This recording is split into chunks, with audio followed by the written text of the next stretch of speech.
விஜயனுடைய எழுச்சி என்ன பண்ணிருக்கு அப்படின்னா டிஎம்கே கூட்டணி பலத்தை அடியோடு வலித்து கொண்டு போய்விட்டது. விடுதலை சிறுத்தைகள் போனதை காட்டிலும் மிகப்பெரிய பாதிப்பை ஐயுஎம்எல் போனது ஏற்படுத்தும். மொத்தத்துல 2 சிறுபான்மையினர் வாக்குகளையும் திமுக இழந்து விட்டது. விஜயனுடைய எழுச்சியினால ஏற்பட்டு இருக்கக்கூடிய மிகப்பெரிய மாற்றம் எது அப்படின்னு கேட்டால் 2 கழகங்களும் இந்துக்களின் வாக்கை மட்டுமே நம்பி அரசியல் செய்ய வேண்டிய நிலைக்கு தள்ளப்பட்டுள்ளன. கோலஹலாஸ் டிவி யூடியூப் சேனல், இது வாய்மையின் எக்காலம். திமுகவுக்கும் விடுதலை சிறுத்தைகளுக்கும் இடையே வார்த்தை போர் தொடங்கிவிட்டதே. வணக்கம் நண்பர்களே. திமுகவுக்கும் விடுதலை சிறுத்தைகளுக்கும் இடையிலான வார்த்தை போர் ஒரு பெரும் புயலை போல வீசிக்கொண்டிருக்கிறது. இதை தொடங்கி வைத்தவர் திமுகவுடைய மூத்த தலைவர்களில் ஒருவரும் லோக்சபா எம்பியுமான ஆராசா. அவர் நேற்றைக்கு மே 21ஆம் தேதி இரவு 11:15 மணி அளவில் எக்ஸ் பதிவு ஒன்றை வெளியிட்டார். அந்த பதிவில் அவர் என்ன சொல்லியிருந்தார் அப்படின்னா, முன் ஏற தரப்பட்ட ஏடியும் மூட சாதியை நொறுக்க வேண்டிய சிறுத்தையும் வெறும் விசில் சத்தத்துக்கே முட்டு கொடுக்கும் என்றால் பூ முடித்தவனை புறந்தள்ளி புணர்ச்சிக்கு வேறிடம் தேடுவதில் தவறில்லை. பெரியாரின் காலதேச வர்த்தமானத்திற்கு காத்திருப்போம், என்றாலும் களமாடுவோம், வெற்றி நமக்கே என்று கூறியிருந்தார். சோ ஏனின்னு அவர் சொன்னது இந்தியன் யூனியன் முஸ்லிம் லீக், ஏன்னா அதனுடைய சின்னம் ஏனி. சிறுத்தைன்னு அவர் சொன்னது விடுதலை சிறுத்தைகள் கட்சி. இந்த 2 பேரும் இன்னைக்கு விசில் சத்தத்துக்கு முட்டு கொடுக்கறாங்க, அதாவது விஜய்க்கு முட்டு கொடுக்கறாங்க அப்படின்னு சொல்லிட்டு நேத்திக்கு வரைக்கும் எங்க கூடவே இருந்துட்டு இன்னைக்கு அங்க தாவிட்டாங்க. இது எப்படி தொட்டு தாலி கட்டின ஒருத்தனை புறந்தள்ளி விட்டு இன்னொத்தனோட ஓடி போன மாதிரி அப்படிங்கிற ஒரு அர்த்தத்துல அவர் சொல்லுகிறார். அதையே அவர் சுட்டியும் காட்டி இருக்கிறார். அதுக்காக ஆராசா ஒன்னும் யோசிக்கல, வெட்கப்படல. ஏன்னா அவர் அந்த மாதிரி பேசக்கூடியவரும் கூட. அதை கடந்த காலங்களில் பார்த்திருக்கோம். அவர் என்ன சொல்லி இருக்காருன்னா, பூ முடித்தவனை புறந்தள்ளி புணர்ச்சிக்கு வேறிடம் தேடுவதில் தவறில்லை அப்படின்னு சொல்லி அவர் சுட்டி காட்டி இருக்கிறார். நேற்றுக்கு இரவு 11:15 மணிக்கு ஆராசா போட்ட பதிவுக்கு இன்று காலை 7:15 மணி அளவில் எதிர்வினை ஆற்றி இருந்தது விடுதலை சிறுத்தைகள் கட்சி. விடுதலை சிறுத்தைகள் கட்சி தங்களுடைய அதிகாரபூர்வ எக்ஸ் தளத்தில் என்ன பதில் கொடுத்திருந்தது அப்படிங்கறத பார்ப்போம். விசிக ஒன்றும் மற்ற கட்சிகளின் தயவில் வளரவில்லை. தமிழ்நாட்டின் மூலை முடுக்கெல்லாம் ரத்தமும் சதையுமாய் சிந்தி ஒடுக்கப்பட்ட மக்களின் வாக்கு வங்கியை தக்க வைத்து கூட்டணி கட்சிகளின் வெற்றிக்கு தோள் கொடுத்தது சிறுத்தைகளின் உழைப்பு. கட்சிதாவல் பற்றி பேச மற்ற கட்சியினருக்கு என்ன தகுதி இருக்கிறது? காங்கிரஸை வீழ்த்த சங் பரிவாருடன் பிஜேபியுடன் கூட்டணி வைத்த வரலாறு யாருடையது? வாஜ்பாய் அமைச்சரவையில் அங்கம் வைத்து விட்டு பிறகு அதே பிஜேபியை எதிர்த்த சுயநல சாணக்கியத்தனம் யாருடையது? இது போன்ற பல அரசியல் நாடகங்களை தமிழ்நாடு பார்த்திருக்கிறது. கொள்கைக்காக கரம் கோர்த்தோம், நாங்களாக கூட்டணியை விட்டு வெளியேறுகிறோம் என்ற அறிவிப்பை இன்னும் வெளியிடக்கூட இல்லை. அதற்குள் ஏன் இந்த எரிச்சல்? ஒடுக்கப்பட்ட மக்களின் வாக்குகளை மட்டும் வாங்கிக் கொண்டு அதிகாரத்தில் பங்கு தர மறுக்கும் உங்களின் சமூக நீதியை நீங்களே வைத்துக் கொள்ளுங்கள். விசிக என்னும் பேரியக்கம் எழுச்சி தமிழரின் உழைப்பால் கோடிக்கணக்கான சிறுத்தைகளின் ரத்தம் மற்றும் வியர்வையால் வளர்க்கப்பட்டது. கட்சி நலனுக்காகவும் மக்களின் நலனுக்காகவும் எந்த நேரத்தில் எந்த அரசியல் உத்தியை கையாள வேண்டும் என்று எங்களின் மாண்புமிகு தலைவர் திருமா அவர்களுக்கு நன்றாக தெரியும். எங்களை விமர்சிப்பதற்கு முன் கூட்டணி கட்சிகளை வெறும் வாக்கு வங்கி ஏணியாக மட்டும் பயன்படுத்தி கொண்டு அவர்களின் உழைப்பை சுரண்ட நினைத்த உங்களின் சுயநல புத்தியை போய் கேள்வி கேளுங்கள் அப்படின்னு ரொம்ப ஒரு சுளீர் பதில் ஒன்றை விசிக அதிகாரபூர்வமாக பதிவிட்டு இருக்கிறது. இதுல விசிக சொல்லியிருக்க பதில்ல ரொம்ப முக்கியமான சில வரிகள் வருகின்றன. எடுத்த எடுப்புல ஸ்டார்ட் பண்றப்ப விசிக ஒன்றும் மற்ற கட்சிகளின் தயவில் வளரவில்லை அப்படின்னு சொல்லி இருக்கிறது. அதாவது நாங்க ஒண்ணு டிஎம்கே தயவுல வளரல அப்படின்னு ஓங்கி அடிக்கிறாங்க. அதே போல டிஎம்கே கடந்த காலத்தை அவர்கள் கேள்வி கேட்டு இருக்கிறார்கள். இன்னைக்கு என்னமோ மதசார்பின்மைன்னு பேசிக்கிட்டு இருக்க, ஆனா நீ பிஜேபியோட அலையன்ஸ் வச்சேயா இல்லையா? அந்த வரலாறு யாருடையது?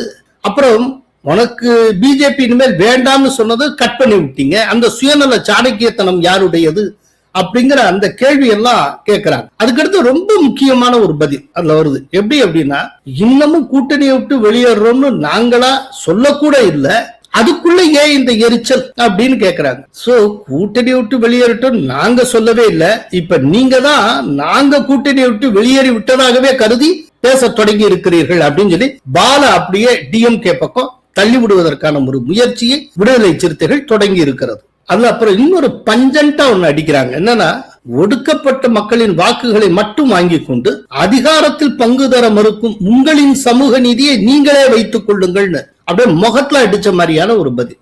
எங்க மூலமா தலித்துகளுடைய வாக்குகளை எல்லாம் பெற்றுக்கொண்டீர்கள், ஆனால் அதிகாரத்தில் எங்களுக்கு என்ன பங்கு தந்தீர்கள்?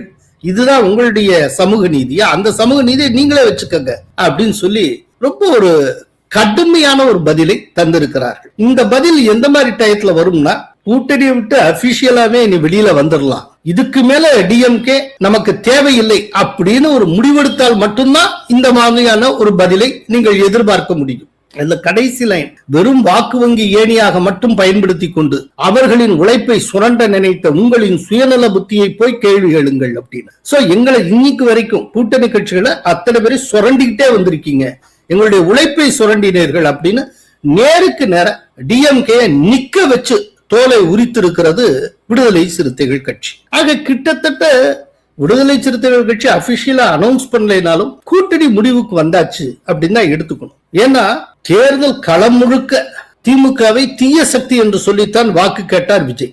அப்படிங்கிறப்போ தீய சக்தி, அதாவது திமுகவை தீய சக்தி என்று சொன்ன விஜயுடைய அமைச்சரவையில் இடம்பெற்று விட்டு திமுக கூட்டணியில் தான் இன்னமும் தொடர்கிறோம், ஆனால் விஜயின் கூட்டணி அரசிலும் இருப்போம் அப்படின்லாம் சொல்லிட்டு இருக்க முடியாது. அப்படி சொன்னா மக்கள் சிரிப்பார்கள், அது இந்தியாவின் மிகப்பெரிய காமெடியாக மாறிவிடும். அதனால இதுக்கு மேலேயும் ஒரு காமெடி பீஸா விடுதலை சிறுத்தைகளுடைய கட்சி தலைவர் திருமாவளவன் இருக்க முடியாது. ஏற்கனவே அந்த மாதிரி பதில் சொல்லியிருந்தார் 2 நாளைக்கு முன்னால கூட. அதாவது இன்னமும் திமுகவுடன் தான் இருக்கிறோம், திமுக கூட்டணியில் இருக்கிறோம். அது ரொம்ப அபத்தமானது. அதை பற்றி கூட நான் நேற்றுக்கு சொல்லி இருந்தேன். இன்னமும் அந்த கூட்டணியில் இருக்கிறேன்னு தான் நான் சொல்லிட்டு இருக்கிறேன். இப்போ நாளைக்கு கூப்பிட்டா கூட போய் நான் சந்திப்பேன். இதில் என்ன இருக்குது, நாங்கள் வெறும் தாவேக்கா ஆட்சி அமைப்பதற்காக மட்டும்தான் எங்களுடைய ஆதரவை நாங்கள் நல்கி இருக்கிறோம். அங்கே 2 சீட்டில் ஒரு ஆட்சி அமைய முடியாமல் போயிடக்கூடாதுங்கிறதுனால, பிரசிடென்ட் ரூல் இங்கே வந்துடக்கூடாதுங்கிறதுனால, மறுபடியும் ஒரு தேர்தல் வந்துவிடக்கூடாது என்பதனால எங்கள் கூட இருந்த கட்சிகள் காங்கிரஸ், இடதுசாரிகள் இவங்கெல்லாம் ஏற்கனவே அவங்களுக்கு ஆதரவை நல்கி இருக்கிற சூழலில் 2 இடங்களால் ஒரு ஆட்சி அமைவதை விடுதலை சிறுத்தைகள் தடுத்துவிட்டது என்ற குற்றச்சாட்டு எழுந்துவிடக்கூடாது என்கிற பொறுப்புணர்வோடு நாங்கள் அந்த முடிவை எடுக்கிறோம் என்று நான் வெளிப்படையாக சொல்லிவிட்டேன். அந்த அறிவிப்பிலேயே சொன்னேன், நாங்கள் திமுக கூட்டணியில் தான் தொடர்கிறோம், எங்களுடைய ஆதரவை மட்டும் நல்குகிறோம் அப்படின்னு சொன்னேன். அதாவது துண்டுனுடைய ஒரு நுனிய டிஎம்கேலையும் இன்னொரு நுனிய விஜய் கட்சியோடையும் வச்சுட்டு இருக்க முடியுமா? துண்டுன்னு தோல்ல போட்டா மொத்தமா அந்த துண்டு ஏதோ ஒரு தோல்ல முழுமையா இருக்கணும், அப்படித்தான் இருந்தாகணும். நான் ஒரு நுனிய அங்க ஒரு நுனிய இங்க என்ன, அதுவும் இனிமேல் முடியாது. திமுகவை தீய சக்தி என்று சுட்டிக்காட்டிய விஜயுடைய அரசாங்கத்திலேயே இடம்பெற்றதற்கு பின்னர் டிஎம்கேலே தொடர்ன்னு எப்படி சொல்ல முடியும்? அந்த முதல்ல டிஎம்கே ஏற்றுக்கொள்ளுமா? டிஎம்கே நிச்சயம் ஏற்காது. அது ஏற்காதுங்கிறதுக்கான அறிகுறி தான் ஆராசாவுடைய பதிவு. ஆராசாவுடைய அந்த பதிவு எவ்வளவு ஒரு கடுமையான ஒரு பதிவு. அந்த பதிவை அவர் போடுறதுக்கு முன்னால நிச்சயமா தலைமையிட்ட பேசி இருப்பார். தலைமையின் சம்மதம் இல்லாமல் ஆராசா அப்படி ஒரு பதிவை போட்டிருக்க வாய்ப்பே இல்லை. இதுல இன்னொன்னு என்னன்னா, விசிகா பதிலை தாண்டி ஆராசாவுக்கு விடுதலை சிறுத்தைகள் கட்சியினுடைய முன்னாள் எம்எல்ஏ எஸ் பாலாஜி தனியாக ஒரு பதிலை பதிவிட்டு இருக்கிறார். அவருடைய பதில் என்ன அப்படின்னா, அதிகாரம் எளியவர்க்கு அதில் என்ன ஆத்திரம், ஆற்றாமையால் அள்ளி வீசும் அவதூறுகள் அசைந்திடாது, அமைதியாய் கடப்பது அநாகரீகம் தவிர்க்கவே, அநீதி தொடர்ந்து அனைத்தும் உரைத்தால் அணைக்க முடிய அனலில் தகித்து போவீர் அப்படின்னு அவர் தடாலடியா ஏதோ சொல்லி இருக்கிறார். சோ தன்னுடைய கோபத்தை அவர் வெளிப்படுத்தி இருக்கிறார். இதுக்கு இடையில இன்னொரு டெவலப்மெண்ட் நடந்தது. என்ன அப்படின்னா, நேற்றைக்கு இரவு போட்ட தன்னுடைய பதிவை இன்றைக்கு காலையில ஆராசா டெலீட் செய்து விட்டார். அதை டெலீட் பண்ணிட்டு புதுசா ஒண்ணு பதிவிட்டு இருக்கிறார். அது என்னங்கிறது பார்ப்போம். புது பதிவை, என் வீட்டு தோட்டத்து தென்னை கூனி வளைந்து எதிர் வீட்டுக்கு இளநீர் தந்தால் இலக்கியத்தில் அதன் பெயர் முடத்தெங்கு, அரசியலில் என்ன பெயர் சூட்டலாம், வாழ்க தமிழ் என்று பதிவிட்டு இருக்கிறார். முதல்ல இதே விஷயத்துக்கு வேற ஒரு உதாரணத்தை சொன்னார். அதாவது கைதொட்டி தாலி கட்டினவன் இருக்கிறப்போ கணவனை விட்டு விட்டு இன்னொத்தனை நோக்கி ஒத்தி போனால் அது எப்படிங்கிற அந்த டோன்ல கொண்டு வந்தார். அதுக்கப்புறம் அது ரொம்ப கடுமையா இருக்குன்னு யாரோ சுட்டி காட்டியிருப்பாங்க போல இருக்கு. அதுக்கப்புறம் அதை எடுத்துட்டு இப்போ கொஞ்சம் இலக்கிய நயத்தோட அடுத்த கட்ட உதாரணம் ஒன்றை ஆராசா தந்திருக்கிறார். அது என்னன்னா, இப்ப நம்ம வீட்டுல இருக்க தென்னை மரம் அது வளைஞ்சு அப்படியே போய் அடுத்த வீட்டுல காய்ச்சி தொங்குது, அடுத்தவங்க பறிக்கக்கூடிய இடத்தில் இருக்கு, அடுத்தவங்க கை கட்டுற தொலைவுல பறிக்கத்தக்கதாக இருக்கிறது அப்படின்னா அந்த விதமான தென்னைக்கு முடத்தெங்கு அப்படின்னு பேரு. இதே மாதிரியான சூழ்நிலை அரசியலில் ஏற்பட்டால் அதற்கு என்ன பெயர் சூட்டலாம் அப்படின்னு சொல்லி வாழ்க தமிழ்னு முடிச்சிருக்கிறார். சோ அப்படின்னா விடுதலை சிறுத்தைகளை முடத்தெங்கு அப்படின்னு சொல்லி இருக்கிறார். இந்த இதுல ஒரு உட்பொருள் இருக்கு. என்னன்னா நம்ம வீட்டு தென்னைனா நம்ம தானே அந்த தென்னையை வளர்ப்போம். சோ நாம வளர்த்த தென்னை பலனை அடுத்தவனுக்கு தருது. அதே போல விடுதலை சிறுத்தைகளை டிஎம்கே தான் வளர்த்துச்சான். இவர் பார்த்து இவர் வளர்த்த விடுதலை சிறுத்தைகள் இன்னைக்கு அடுத்தவங்களுக்கு பலனை கொடுத்துட்டு இருக்கான். இத முதல்ல விடுதலை சிறுத்தைகள் ஏற்பார்களா? விடுதலை சிறுத்தைகளை வளர்த்தது திமுகவா? திமுக தான் தினம் உரமும் போட்டு தண்ணியை விட்டு அப்படியே நீர் பாய்ச்சி வளர்த்துக்கிட்டு இருந்ததா? திமுக அகராதியில அது எந்த கட்சியும் வளர்த்தது கிடையாது. இருக்கிற கட்சியை 2ஆக்கும் 3ஆக்கும் ஸ்பிளிட் பண்ணிக்கிட்டே போகும். இதுவரைக்கும் தமிழ்நாட்டுல கட்சி பெருத்ததுக்கு காரணமே திமுக தான். அதான் முன்னால காளிமுத்து ஒரு மீட்டிங்ல பேசுவாரு, சாதாரண ஃபார்வர்ட் பிளாக்க கூட கலைஞர் விட்டு வச்சது கிடையாது, அதை கூட 3ஆம் நாளா உடைச்சிருவாரு அப்படின்னு. கட்சிகளை உடைத்து கட்சி பெருக்கத்துக்கு காரணமாக இருந்ததே டிஎம்கே தான். இப்போ டிஎம்கே தான் விடுதலை சிறுத்தைகளை வளர்த்துதான். அப்படிப்பட்ட இந்த விடுதலை சிறுத்தைகள் என்கிற தென்னை பலன் தர வேண்டிய நேரத்துல அண்டை வீட்டாருக்கு பலன் தருகிறதே. இலக்கியத்தில் முடத்தெங்கு, அரசியலில் இது என்ன தெங்கு அப்படின்னு கேட்டு இருக்கிறார் ஆராசா. சோ அது என்ன தெங்குங்கிறதுக்கு திரும்ப ஏதாவது ஒரு பதில சொல்லுவார் நான் எதிர்பார்க்கிறேன். மொத்தத்துல என்ன இதுல இருந்து தெரிய வர்றது, டிஎம்கே கூட்டணி சப்ஜாடா காலி. இன்னமும் அந்த கூட்டணியில ஒட்டி கொண்டிருப்போம் தேமுதிகவும் மதிமுகவும். பாவம் இல்ல, மதிமுக நிலைமை ரொம்ப பரிதாபம். என்னன்னா மதிமுக சார்பில் உதயசூரியன் சின்னத்துல நின்னுட்டாங்க. அதனால இப்ப தனியா வரவோ விஜயுடைய அரசுல பங்கேற்கவோ ஒரு அமைச்சரோ 2 அமைச்சர் பதவியை பெறவோ எதுவுமே செய்ய முடியாத ஒரு இக்கட்டுல வைக்க மாட்டி கொண்டு விட்டார். இப்ப இத பார்த்து அலர்ட் ஆயிதான் இப்ப மனிதநேய மக்கள் கட்சி ஒரு அறிவிப்பை வெளியிட்டு இருக்கிறது. இனி எந்த காலத்திலும் நாங்கள் எங்கள் சொந்த சின்னத்தில் தான் போட்டியிடுவோம். ஏன்னா இப்படியெல்லாம் பொலிட்டிக்கல் டெவலப்மெண்ட்ஸ் வரும்னு அவங்க யோசிக்கல. அவங்களும் உதயசூரியன் சின்னத்துல போட்டியிட்டாங்க. பேசாம அவங்க சொந்த சின்னத்துல போட்டியிட்டு ஏதோ ஜெயிச்சிருந்தாங்கன்னு வச்சுக்கோங்க. இப்ப IUML ஒரு மினிஸ்டர் போஸ்ட் வாங்கின மாதிரி இப்போ மனிதநேய மக்கள் கட்சியும் ஒரு மினிஸ்டர் போஸ்ட் வாங்கி இருக்கும். இப்ப அதுக்கு வாய்ப்பே இல்லாமல் போச்சு. அதனால இன்னைக்கு அனௌன்ஸ் பண்ணிருக்காங்க. இதுக்கு மத்தியில இனி தங்கள் வசம் எந்த கூட்டணியும் இல்லை என்பதை தெரிந்து கொண்டு விட்ட நிலையில் தூத்துக்குடியில கட்சி நிர்வாகிகள்கிட்ட மத்தியில பேசின கனிமொழி என்ன சொல்லி இருக்கிறார் அப்படின்னா, கட்சியில நாம என்னென்ன சீர்திருத்தம் பண்ணுவோம் அது எல்லாம் சரியா செஞ்சுட்டா கூட்டணியை நம்பி நாம் இருக்க வேண்டிய அவசியம் இல்லை அப்படின்னு சொல்லி இருக்கிறார். கூட்டணிகளை பற்றி நாம் சிந்திக்க வேண்டிய ஒரு காலகட்டத்திலே நின்று கொண்டிருக்கிறோம். அதனால நம்மை நாம் பலப்படுத்திக் கொள்ள வேண்டும். நம்மை பலப்படுத்திக் கொண்டால் யாரும் இல்லாமல் திராவிட முன்னேற்ற கழகத்தால் வெற்றி பெற முடியும். வெற்றி பெற்று காட்டுவோம். நாம் யார் என்பதை விரைவிலே நிரூபிப்போம். சில உண்மை என்னன்னா, திமுகவை நம்பி கூட்டணி கட்சிகள் இருக்க தயாரா இல்லை. அதனால கூட்டணி கட்சிகள் ஃபுல்லா வெளியில வந்தாச்சு. கனிமொழி என்ன சொல்லியிருக்காங்கன்னா, கூட்டணி கட்சிகளை நம்பி நாம் இருக்க தேவையில்லை இனிமேல் அப்படின்னு. இருக்கிறதுக்கு என்ன இருக்கு, எல்லா கட்சியும் போயாச்சு. இப்போ விஜயனுடைய எழுச்சி என்ன பண்ணிருக்கு அப்படின்னா, டிஎம்கே கூட்டணி பலத்தை அடியோடு வலித்து கொண்டு போய் டிஎம்கே கூட்டணி பலம் கம்ப்ளீட்டா அடியோட காலி.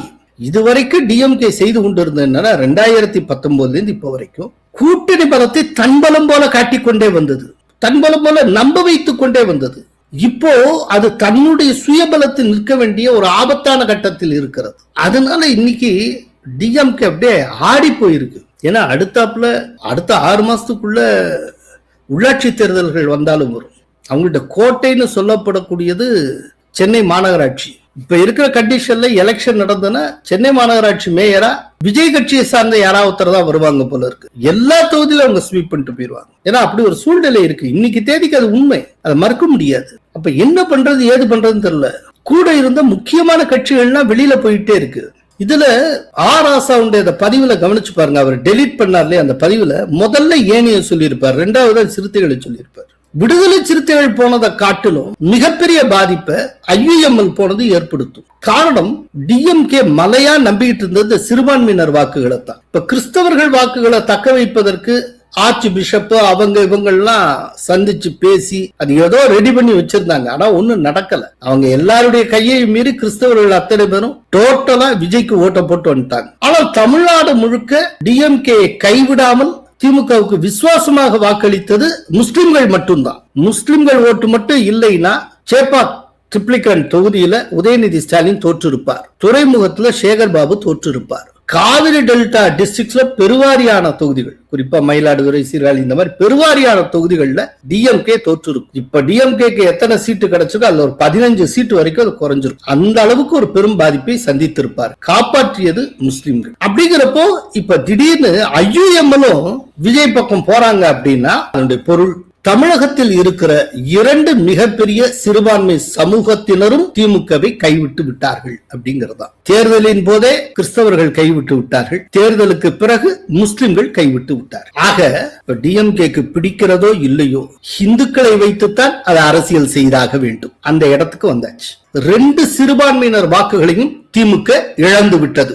இனி திமுகவும் இந்துக்களின் வாக்குகளை மட்டுமே நம்பி அரசியல் பண்ண வேண்டிய கட்டாயத்துக்கு தள்ளப்பட்டு விட்டது. ரொம்ப ஆச்சரியமா இருக்கு இந்த எலெக்ஷன் ரிசல்ட். இதுவும் என்னன்னா, ஏற்கனவே இந்த புள்ளிக்கு அதிமுக வந்து சேர்ந்திருந்தது. பிஜேபியோட அலையன்ஸ் வச்சனால 2 சிறுபான்மையினர் அதிமுகவே கைவிட்டார்கள். சோ ஏடிஎம்கேக்கு இனி வேற வழியே இல்லை, இந்துக்களை வைத்துத்தான் அரசியல் செய்தாக வேண்டும். அப்படி ஒரு சூழ்நிலை உண்டாச்சு. இப்ப அந்த நிலையில இப்ப டிஎம்கே அதே இடத்துக்கு வந்து சேர்ந்தாச்சு. இத்தனைக்கு டிஎம்கே வந்து பிஜேபியோட அலையன்ஸ் வைக்கல. அலையன்ஸ் வைக்காத நிலையிலேயே விஜயுடைய இன்ஃபுளுயன்ஸ் இந்த 2 சிறுபான்மையினரையும் திமுகவிடமிருந்து பிரித்து கொண்டு போய் விட்டது. இப்ப 2 கழகமும் மைனாரிட்டிகளை நம்பி ஓட்ட முடியாது. இந்த 2 கழகங்களும் இனி இந்துக்களை நம்பித்தான் ஓட்டியாக வேண்டும்.